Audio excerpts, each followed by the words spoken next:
అందరికీ నమస్కారం. అంతా బాగున్నారా? என்னை பெற்றெடுத்த தெலுங்கு தாய்க்கு முதல் வணக்கம். என் உயிரும் மேலான தெலுங்கு இன சொந்தங்களே, அனைவருக்கும் என் முதல் வணக்கத்தை தெரிவித்துக் கொள்கிறேன். தமிழ்நாடு தெலுங்கு சம்மேளனம்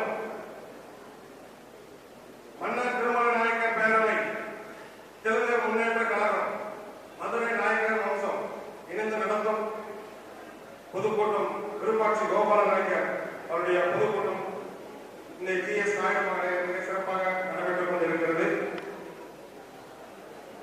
ஆங்கிலேயரை எதிர்த்து போரிட்ட மாவீரன் விருப்பாட்சி கோபால நாயக்கர் அவர்கள் வீரவணக்கம் மற்றும் எழுச்சி பொதுக்கூட்டம் திண்டுக்கல்லில் நடைபெற்றுக் கொண்டிருக்கிறது. இதை தலைமையேற்று நடத்தி கொடுக்கும் நமது திராவிட முன்னேற்ற கழகத்தினுடைய மாநில வர்த்தகர் அணி துணை செயலாளர் அன்பிற்குரிய அண்ணன் டாக்டர் பி ஜெயலலிதா அவர்களுக்கு வணக்கம்.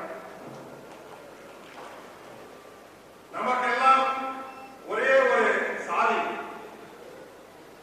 அதுதான் தெலுங்கு இனம். நமக்கெல்லாம் தேவைப்படுபவை ஒற்றுமை. ஏன் அப்படின்னா, நம்ம சமுதாயத்துல தெலுங்கு பேசக்கூடிய நிறைய பிரிவுகள் இருக்கும்.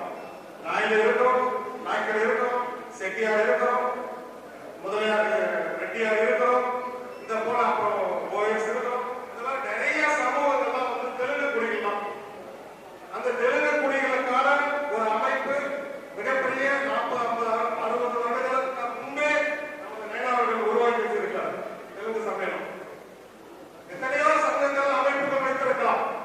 இன்று அவர் எல்லாத்தையும் ஒரு ஆர்கனைசோட இன்னைக்கு பண்ணிட்டு இருக்கிற அவருக்கும் வணக்கம்.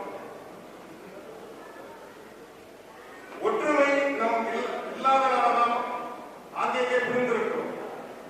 தெலுங்கு முன்னேற்ற கழகத்தினுடைய நோக்கம் என்னவென்று சொன்னால், தெலுங்கு மக்கள் ஆட்சிக்கு வருவதல்ல, அதிகாரத்துக்கு மானத்தோடவும் வாழ வேண்டும் என்ற காரணத்திற்கான தெலுங்கு முன்னேற்ற கழகம் ஆரம்பிக்கப்பட்டது.